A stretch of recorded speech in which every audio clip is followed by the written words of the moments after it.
E Felipe, você está onde agora? Está vindo de uma jornada aí? Está fixo em algum local, residência? Eu? Sim, Eu estou no sul do Maranhão. muito bem. Reside aí, né? Sul do Sim, Maranhão. sul do Maranhão. Sou daqui. Eu Muito bem. estava em São Paulo ano passado, mas aí voltei para cá. Estamos por aqui.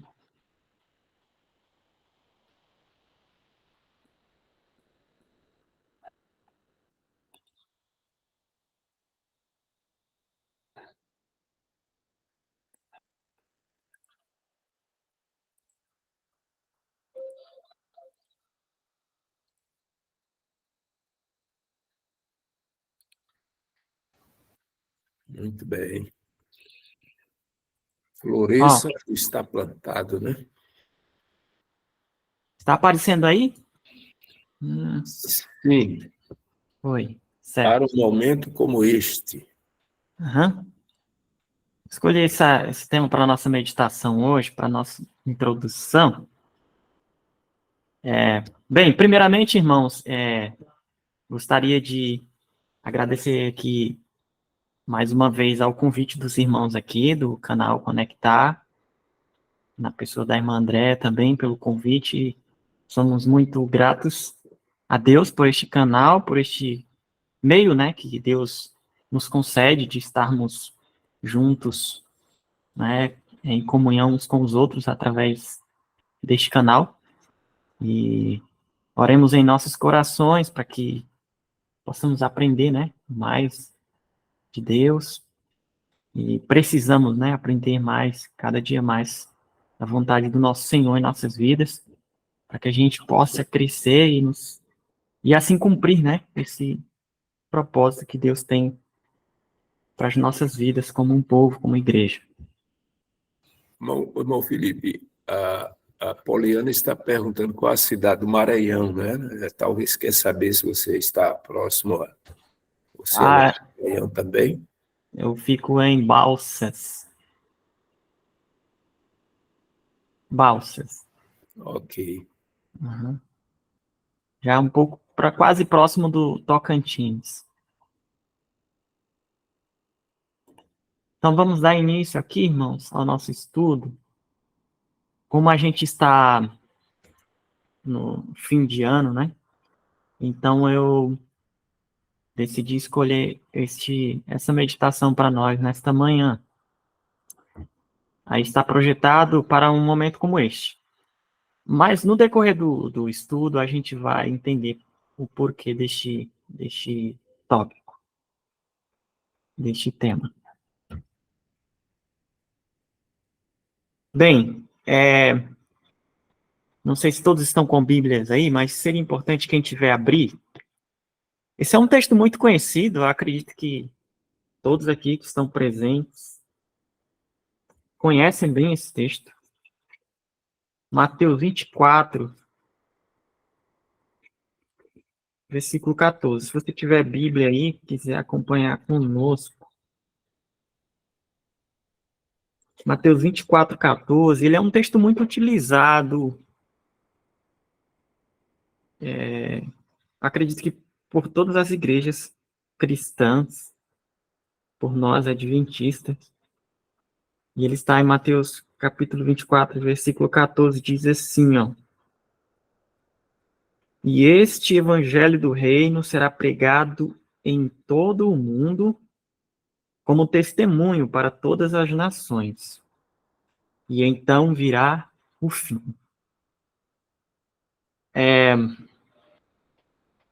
O fim, não é, irmãos? É algo que nós tanto aguardamos, né? O fim de todas as coisas, o fim do pecado, da morte, do sofrimento. Agora, eu gostaria de dizer para vocês que o cumprimento deste texto de Mateus, capítulo 24, versículo 14, de acordo com a inspiração, ele era para ser cumprido poucos anos após o cumprimento da profecia de Daniel 8,14. 22 de outubro de 1844, alguns anos após, era o objetivo de Deus que essas promessas aqui, essa promessa de Cristo fosse cumprida. E nós sabemos que as promessas de Deus, elas são condicionais. Veja, um grande conflito, página 457, nos diz: a história do antigo Israel é um exemplo frisante da passada experiência dos adventistas. Deus guiou seu povo no movimento adventista, assim como guiara os filhos de Israel ao saírem do Egito. No grande desapontamento fora provada a sua fé, como foi a dos hebreus no Mar Vermelho. Aqui ela está fazendo uma relação entre a experiência do movimento adventista e o povo de Israel ao sair do Egito. Aí ela diz: houvessem ainda confiado na mão guiadora, que com eles estiveram em sua experiência anterior e teriam visto a salvação de Deus. Se todos os que trabalharam unidos na obra em 1844 tivessem recebido a mensagem do terceiro anjo, proclamando-a no poder do Espírito Santo, o Senhor teria poderosamente operado por seus esforços. Caudais de luz ter-se-iam derramado sobre o mundo. Aí note só, haveria anos que os habitantes da Terra teriam sido avisados, a obra final estaria consumada e Cristo teria vindo para a redenção de seu povo. Então, este não é o único texto no espírito de profecia que a gente vai ver a serva do Senhor dizendo que Cristo já poderia ter voltado. Se Cristo já poderia ter voltado, como o texto inspirado deixa bem claro, nós precisamos entender que nós estamos em atraso. Embora nós devamos sempre ser gratos a Deus por alcançarmos mais um ano de vida, mas ao mesmo tempo, nós precisamos entender que, a partir do momento que Deus ele levanta um povo e ele tem um propósito, que esse povo cumpra um desígnio, que é o cumprimento de Mateus 24:14, e por meio da nossa ação, né? Quando eu falo a nossa ação, de todos nós como um povo, não só de hoje, mas dos nossos pais, né? A gente sabe pelo relato de Israel no Antigo Testamento que não era plano de Deus que Israel ele passasse uma viagem que era para durar 40 dias, ela durou 40 anos, né?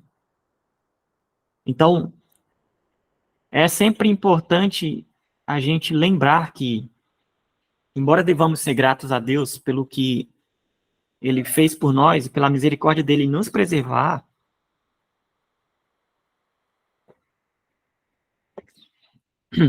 cada ano que se passa, irmãos, precisa ser visto como uma reflexão para nós de que ainda estamos nesse mundo e nós vamos ver por que ainda estamos aqui.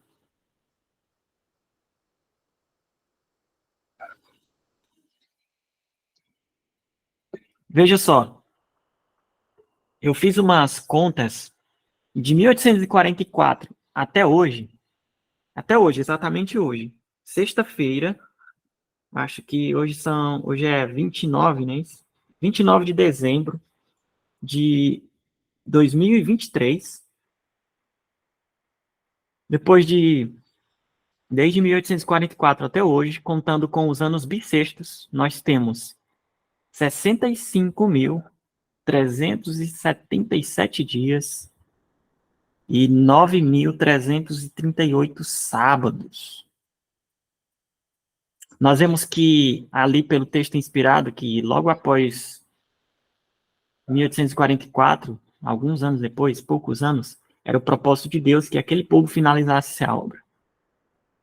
E aí a gente vai ver mais para frente que, após Minneapolis, alguns anos depois de 1888, a serva do Senhor ela começa a dar mesmas mensagens. Eu não coloquei os textos aqui, mas há vários textos onde é dito que ela vai fazer uma comparação com Israel, né, e que os mesmos pecados de Israel, outrora, têm retardado a vinda do Senhor, né, devido à mundanidade, à incredulidade, né.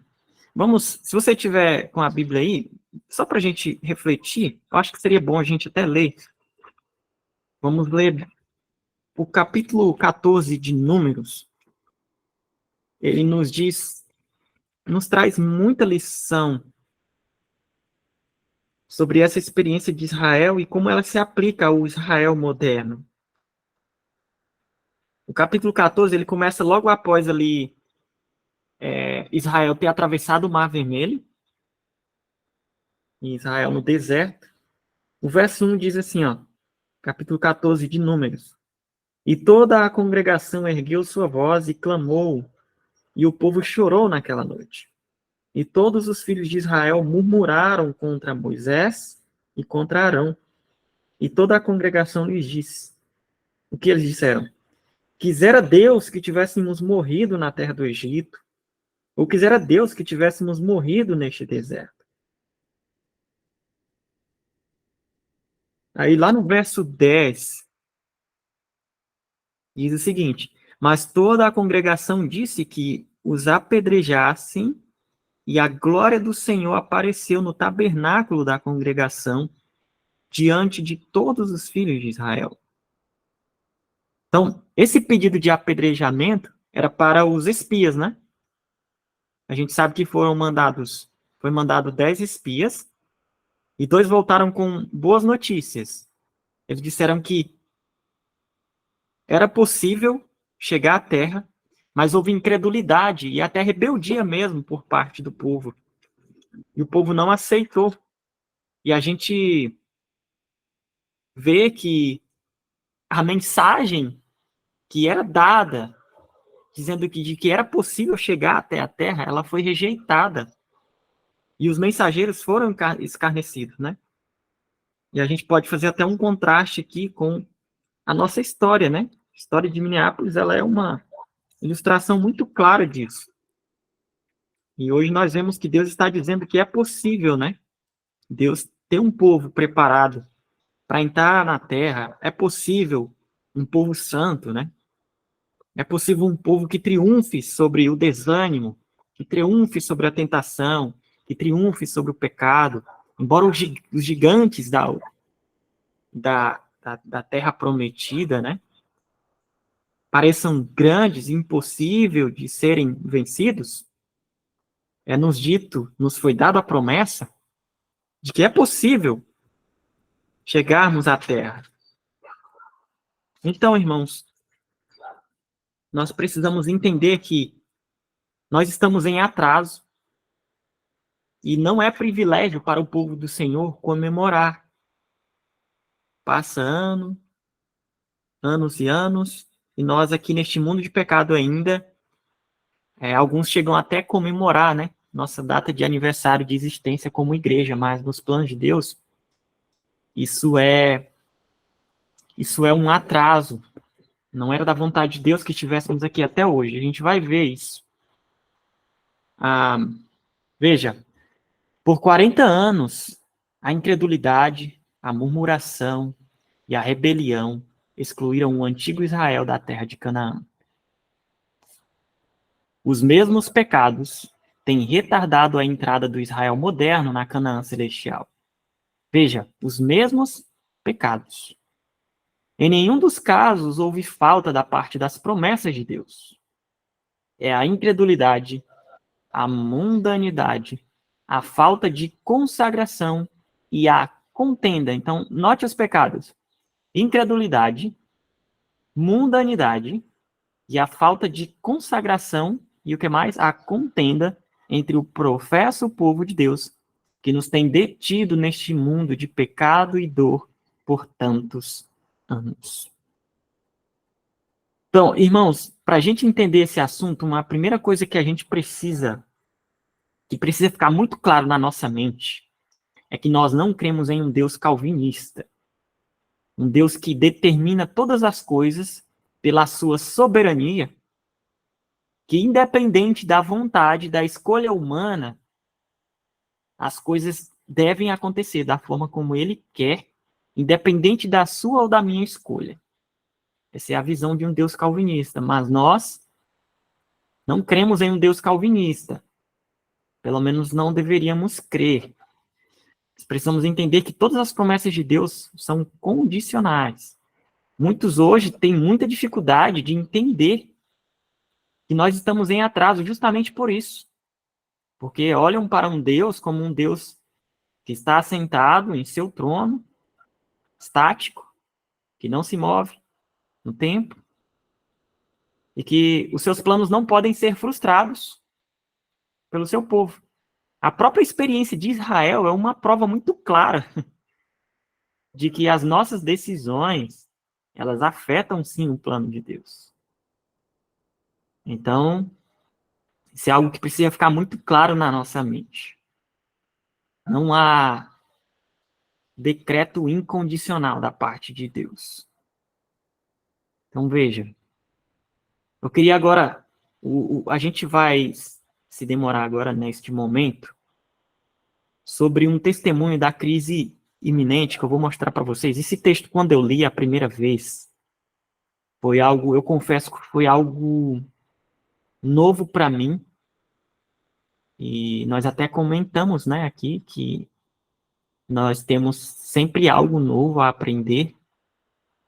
E foi algo que me fez refletir mais profundamente a respeito da seriedade e da dimensão deste tema chamado grande conflito.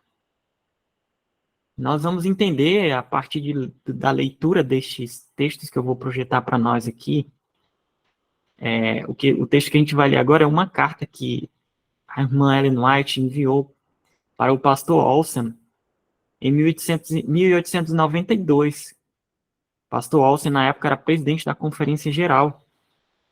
E ela enviou uma carta, e nesta carta tem algo escrito que eu quero que você preste muita atenção nas partes destacadas nesta carta.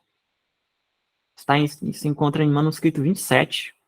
Isso é uma carta que ela envia para o pastor Olsen, e ela é intitulada A Crise Iminente, no manuscrito 27. Diz o seguinte, ó: todo o céu é representado para mim, observando o desenrolar dos eventos. Uma crise deve ser revelada no grande e prolongado conflito no governo de Deus na Terra.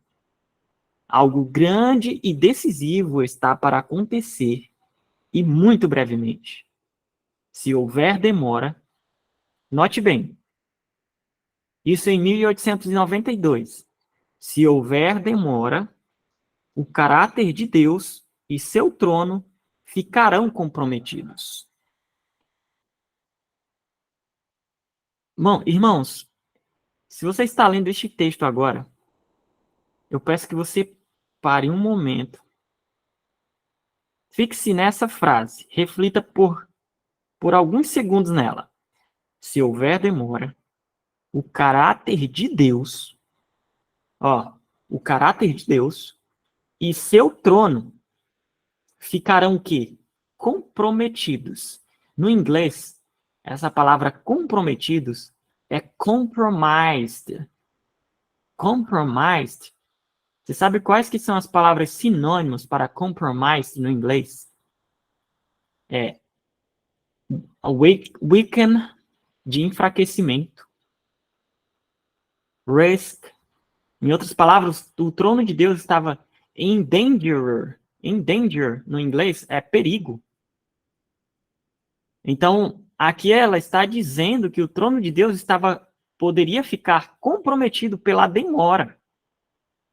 O texto é muito claro.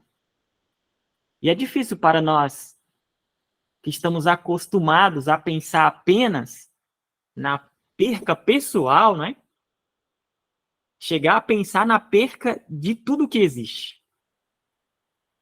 Então é um fato, o texto deixa muito claro que, pela demora, o trono de Deus ficaria comprometido. Aí ela diz assim, ó, o arsenal do céu está aberto. Todo o universo de Deus e seus equipamentos estão o quê? Prontos. Todo o arsenal. Essa palavra arsenal é muito utilizada no contexto de guerra, né? Então, irmãos, precisamos entender que a gente está em um grande conflito. E esse grande conflito, Ellen White fala que ele não é brincadeira de criança. Isso nos faz refletir que quando Deus ele nos dá a luz, todo o raio de luz que é enviado a nós, a nossa decisão em relação à luz que Deus nos dá, ela tem um impacto muito sério. Às vezes a gente pensa assim, que diferença eu faço na história deste mundo, na história deste conflito, no grande conflito? Uma decisão, ela tem um impacto muito relevante nos planos de Deus. E Satanás, ele tem implantado na mente das criaturas de que não. E a causa de Deus perde muito por isso. Então, veja, arsenal, todos os equipamentos. Imagina um exército todo preparado para um ataque em uma guerra e faz todo um esforço, cria toda uma estratégia e aí, de repente, por causa da inação de um grupo, de um indivíduo, esse exército ele tem que se recuar. E nesse recuar, todo aquele investimento que foi feito, ele pode ser comprometido. E aí esse exército ele pode ser enfraquecido nesse processo. Então, isso é algo muito sério. E ela continua. Uma palavra tem justiça a ser proferida, e haverá representações terríveis na terra da ira de Deus. Haverá vozes e trovões e relâmpagos, e terremotos e desolação universal.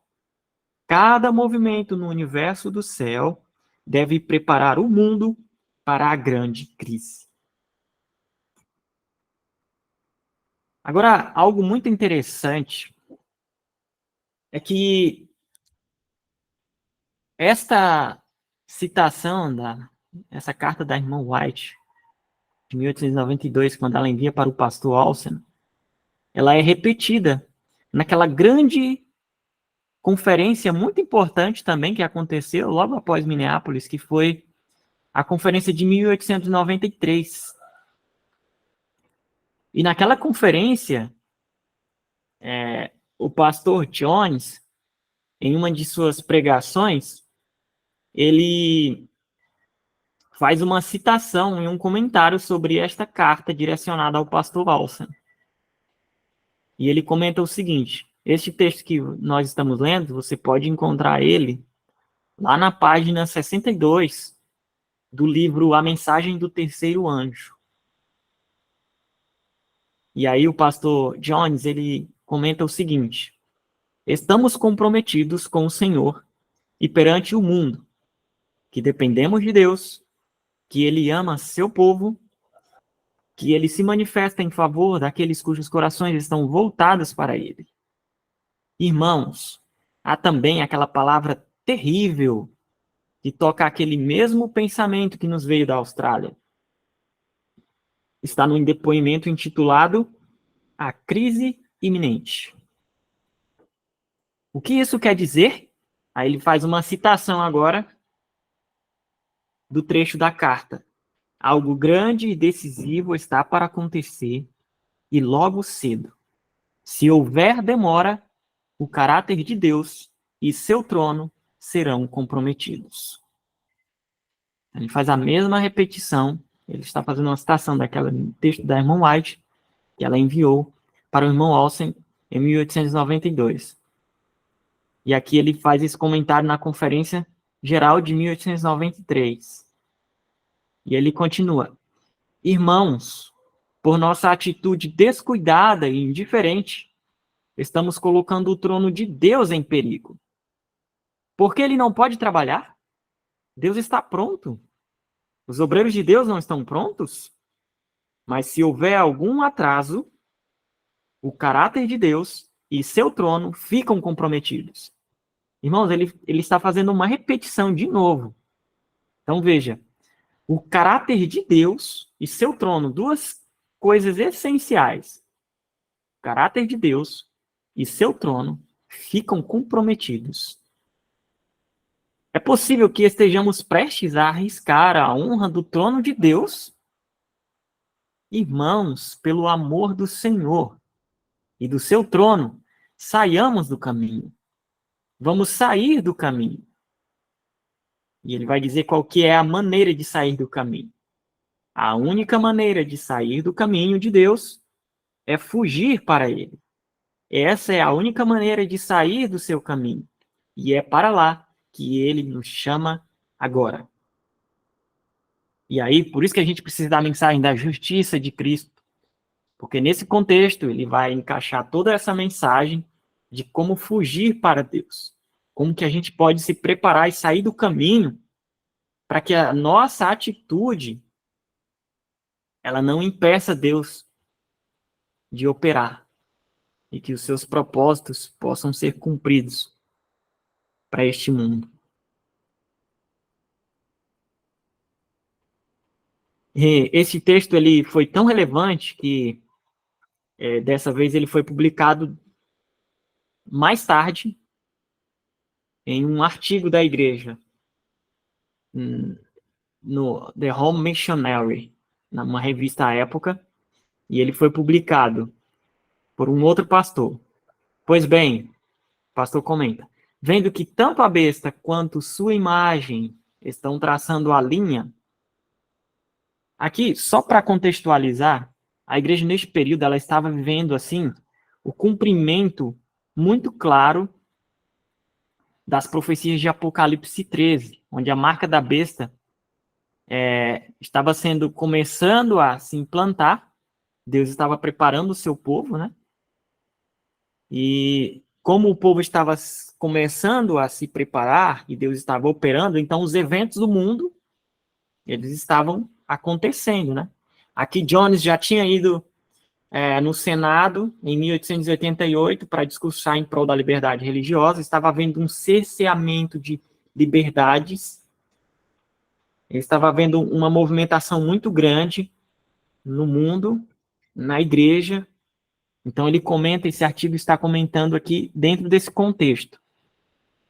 E aí diz: pois bem, vendo que tanto a besta quanto sua imagem estão traçando a linha que é o objetivo expresso da mensagem do terceiro anjo traçar, e estão fazendo a distinção que é o objetivo expresso da mensagem do terceiro anjo fazer, não é hora de que as pessoas a quem esta mensagem maravilhosa foi confiada sejam batizadas no Espírito e revestidas com o poder desta mensagem gloriosa, que a própria mensagem faça o trabalho designado a ela e tenha a glória e a honra e a distinção e o poder que lhe pertence. Deverá o grande inimigo desta mensagem e de toda a justiça fazer mais para marcar a distinção entre os dois grandes lados neste conflito do que a própria mensagem pode fazer? Ele pergunta. Deverá a besta e sua imagem fazer mais em fazer a distinção entre seus adoradores e os adoradores de Deus do que as pessoas a quem esta terrível mensagem foi confiada? Então veja, irmãos, vamos tomar essa mesma pergunta para nós hoje. Ele continua: visto que Satanás, a besta e sua imagem estão agora fazendo o próprio trabalho a esse respeito, que é o ofício legítimo da própria mensagem do terceiro anjo fazer, e uma vez que esta mensagem não tem permissão para fazer o trabalho a ela designado por causa da cegueira, olha só, cegueira e negligência das pessoas que professam estar dando essa mensagem, por quanto tempo mais será possível ao Senhor esperar por este povo?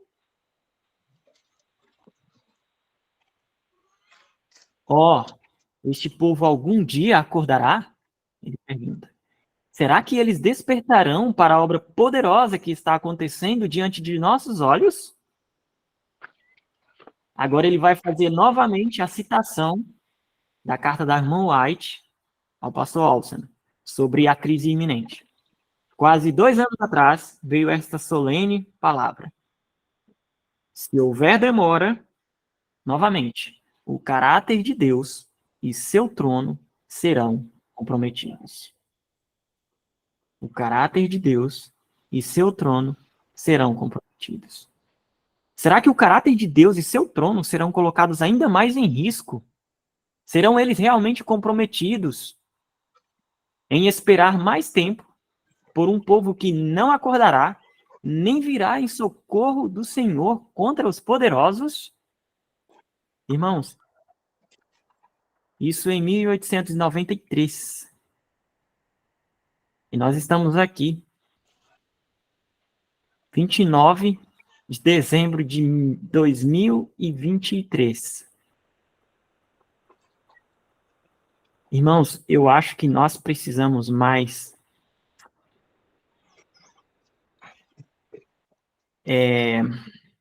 sair em socorro do Senhor. Nós estamos muito acostumados a pedir que Deus nos socorra, não é isso? E, obviamente, Deus é socorro bem presente na angústia, né? Mas será que o nosso Deus não precisa de um povo que saia em socorro dele? Então, como iremos, irmãos, sair em socorro do Senhor? Vamos ser práticos aqui agora. Vamos tratar, eu gosto sempre de tratar nos aspectos práticos. O objetivo das mensagens é que elas tenham um efeito prático na nossa vida. Então, veja, como nós iremos, então, em socorro do Senhor? Veja só. O texto diz que nós precisamos sair do caminho. Eu acho que tem um microfone ligado aí, né? Então, precisamos sair do caminho. E em socorro do Senhor, uma das formas é sair do caminho.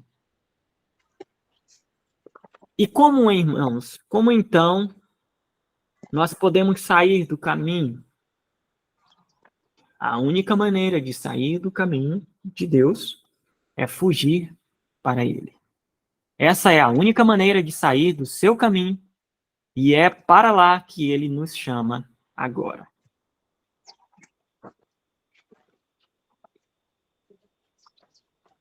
Ide por todo o mundo, pregai o evangelho a toda criatura. Marcos 16:15. É a ordem de Cristo a seus seguidores. Não que todos sejam chamados para serem ministros ou missionários no sentido comum do termo, mas todos podem ser cobreiros de Cristo, dando as boas novas a seus semelhantes. A todos, grandes ou pequenos, doutos ou ignorantes, velhos ou jovens, é dada a ordem. À vista deste mandato, poderemos educar nossos filhos e filhas para uma vida de respeitáveis formalidades, uma vida que se professe cristã, mas a que falte, note bem, a que falte aquele sacrifício próprio como o de Jesus, uma vida, enfim, sobre a qual o veredito daquele que é a verdade deverá ser: não vos conheço. Esse texto está no livro Educação. E olha que interessante, né? Às vezes a gente fala de educação e muitos não fazem ideia, né, do que de fato significa educação, né? Mas o objetivo da verdadeira educação é preparar um povo que colabore com Deus nesse processo de encerrar o problema principal do mundo, que é o pecado. Então, veja, aqui Ellen White, ela faz uma admoestação que passa muito por alto. Ela diz assim, ó, à vista deste mandato, poderemos educar nossos filhos e filhas para uma vida de respeitáveis formalidades, uma vida que se professe cristã. Então, veja, irmãos, que a advertência a alguns pensam que nós não cumprirmos o propósito de Deus é apenas não sairmos da igreja, não deixarmos de cantar alguns hinos bons, não deixarmos de orar um pouco. Mas veja que aqui ela está dizendo o seguinte, ó, que falte aquele sacrifício próprio, como o de Jesus. Se isso faltar, Deus não pode ter um povo que ele pode contar como o seu. E nós veremos que essa é a causa de que Deus não tem um povo ainda que pode sair em socorro dele.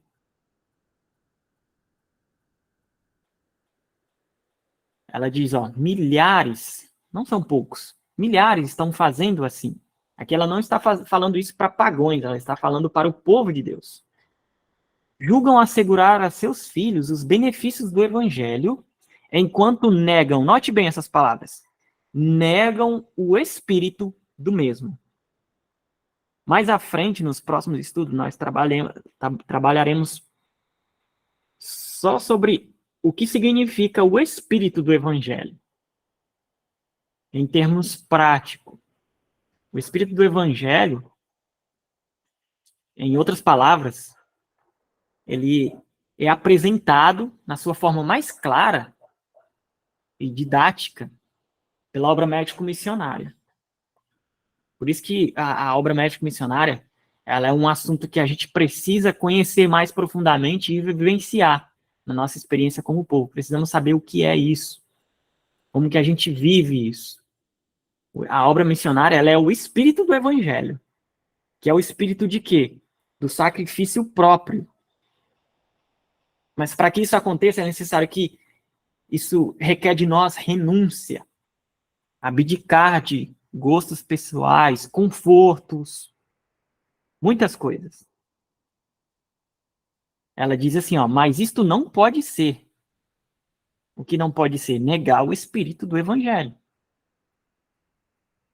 Os que rejeitam o privilégio da associação com Cristo no serviço cristão, rejeitam, note bem, rejeitam o único ensino que lhes dará habilitação para participar com ele de sua glória.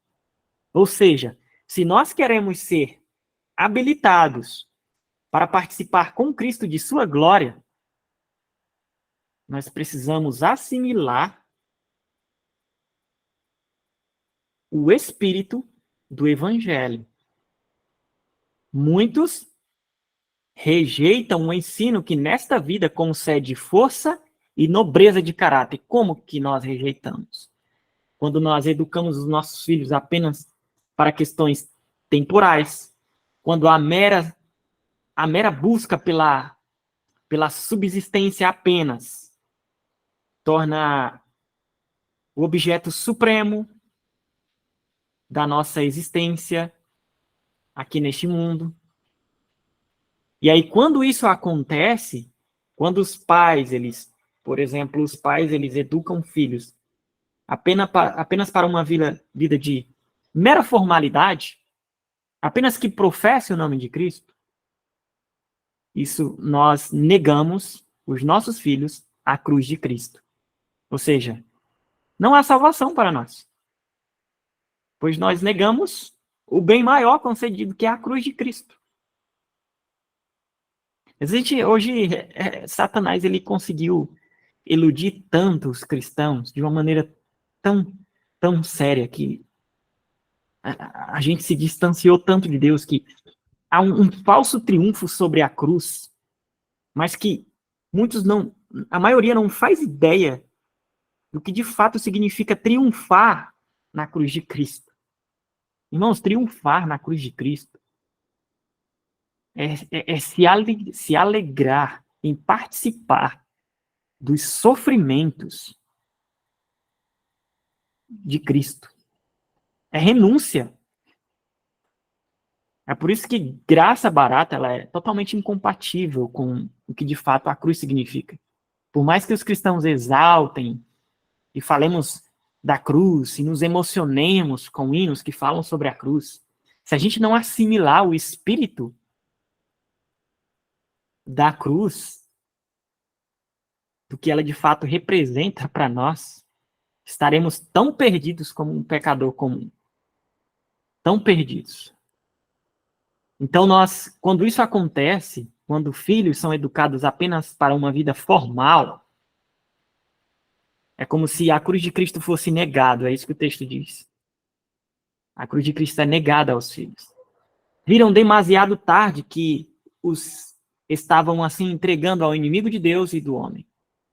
Desde que ela escreveu isso até hoje, quantos e quantos casos, quantas almas desceram à sepultura cumprindo essa realidade? Selaram a ruína não somente para o futuro, mas para a vida presente. Aí ela diz: a tentação venceu-os. A tentação os venceu. Em vez do nobre trabalho que se tinham proposto, absorvem as energias na luta pela mera subsistência. Olha só, pela mera subsistência.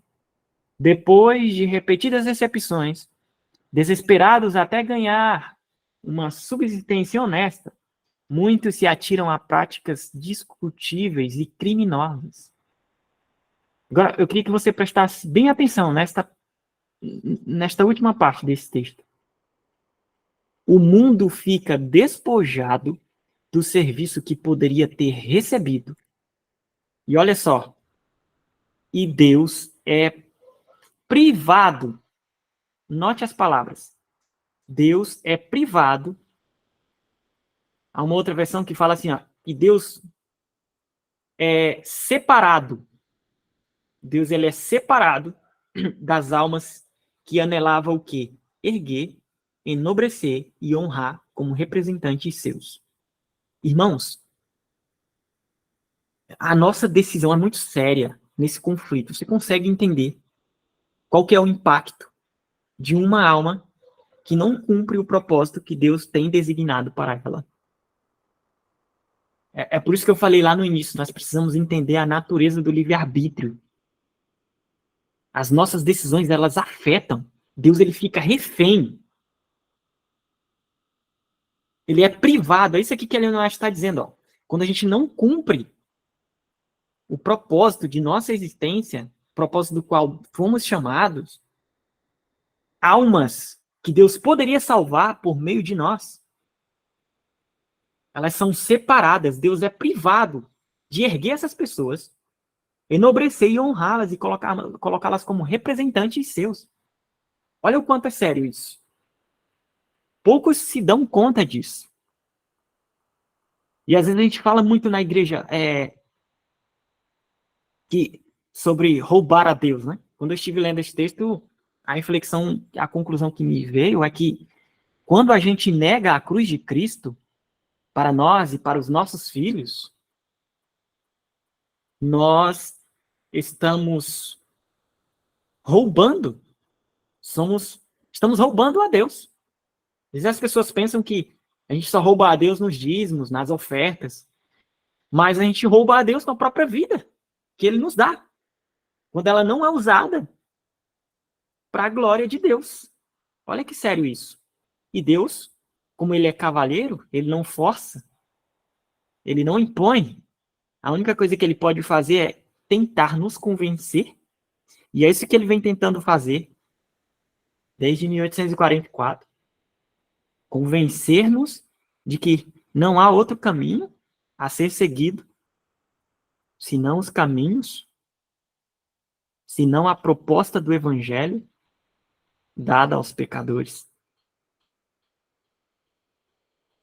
Signs of the Times, 22 de abril de 1903, tem um texto muito solene que diz assim, tudo o que temos nos foi confiado para cumprirmos seu plano mediador.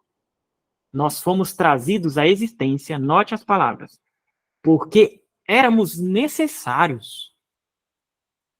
Quão triste é o pensamento de que, se permanecermos do lado errado, nas fileiras do inimigo, irmãos, veja, permanecer do lado errado não é apenas ir para o mundo, usar droga, ir para a boate. Não.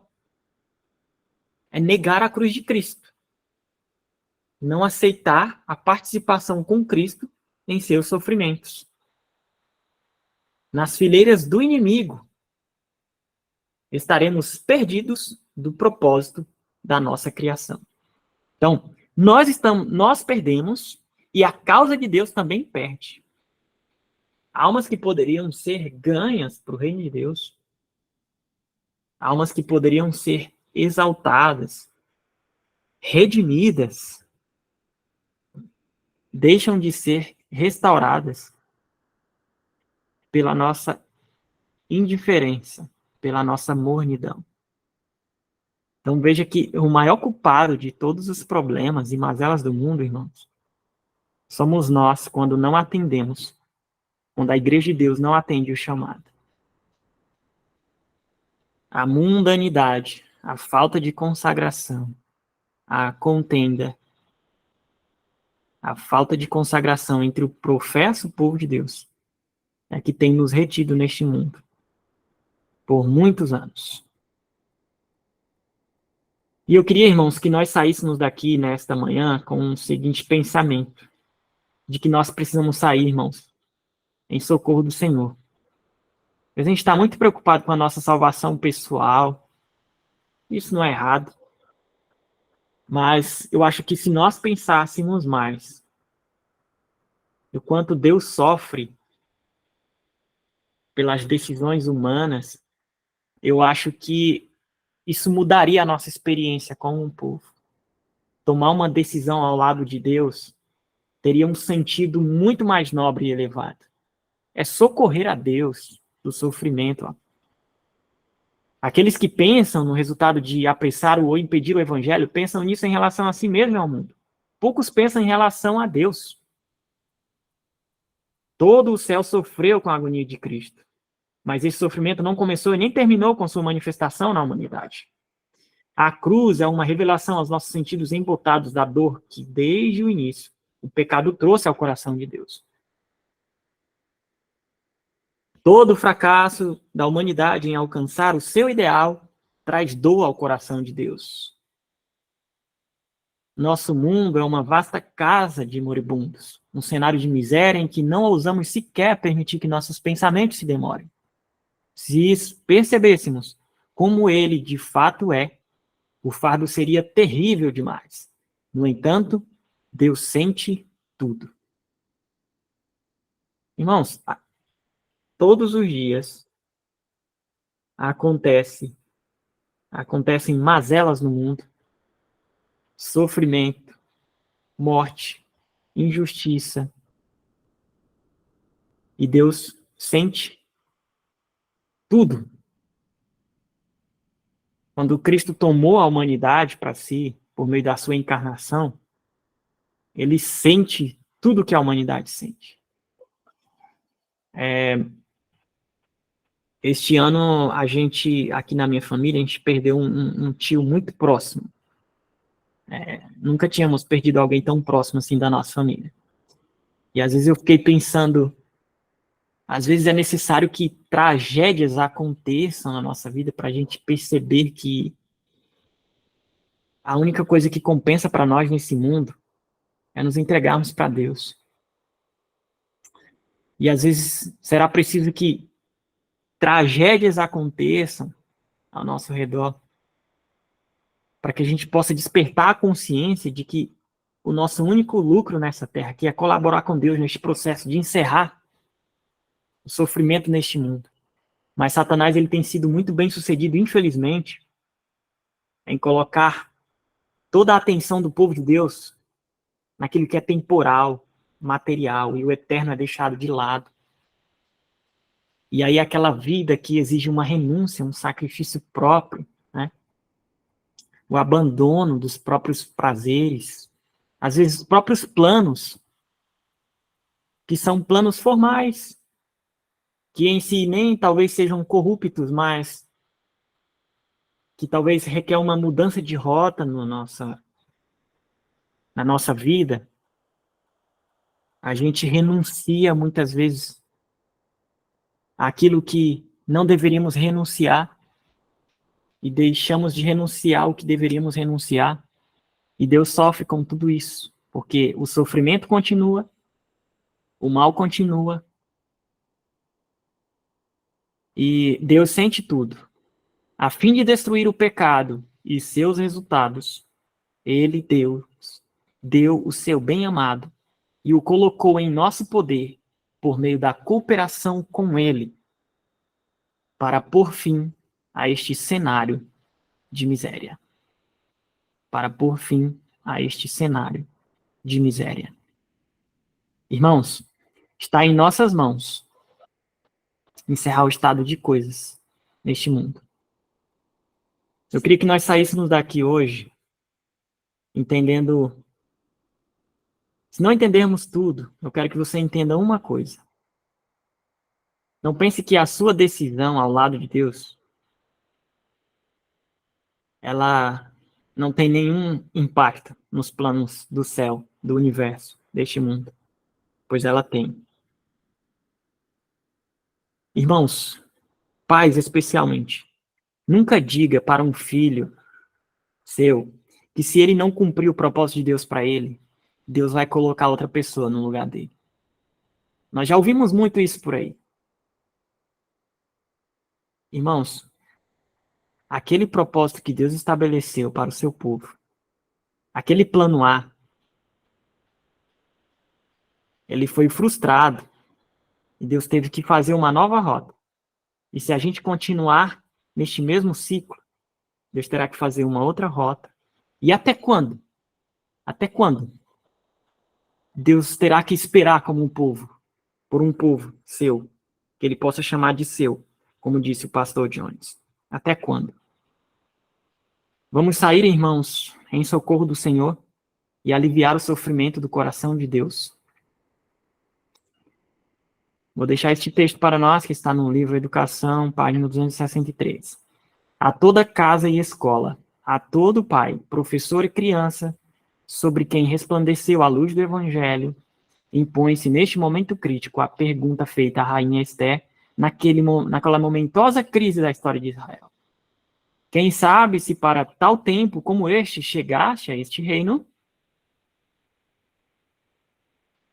É a nossa oração que Deus possa conduzir os nossos planos, que nós possamos sair daqui neste dia com esta convicção de que nós precisamos sair em socorro do nosso Deus. Eu acho que já deu tempo suficiente para vermos que o mal não compensa, de que o pecado não compensa, e de que Deus precisa de um povo que ele pode chamar de seu. E ele colocou sobre o nosso poder.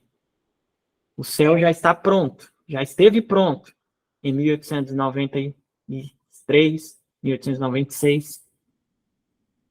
Todo o exército do céu está preparado. Que nós possamos abraçar essa causa e colaborar com Deus neste processo. Para que, então, possamos, irmãos, não apenas ficar cantando, irmãos, na igreja. O último sábado, quando eu fiz o sermão, eu não consegui cantar o hino que dizia "O grande rei já perto está", porque eu sabia que nós estamos imersos em um grande conflito que é tão sério, que Deus pode todas as coisas, mas ele não pode uma coisa. Ele não pode forçar a nossa decisão. E que a decisão do povo de Deus impacta os planos de Deus para este mundo. Então vamos sair em socorro de Deus, irmãos, para que nós possamos deixar de ficar cantando que o rei já breve virá, mas que possamos contemplar isso logo, muito em breve, e irmos para casa. O adventismo do sétimo dia carrega o trono de Deus nos ombros. E foi para isso que Deus nos chamou. E nenhum propósito é mais valioso do que este: colaborar com Deus para finalizar a história do grande conflito neste mundo. Que Deus nos abençoe. Amém. Amém. Amém. Poderia fazer uma oração.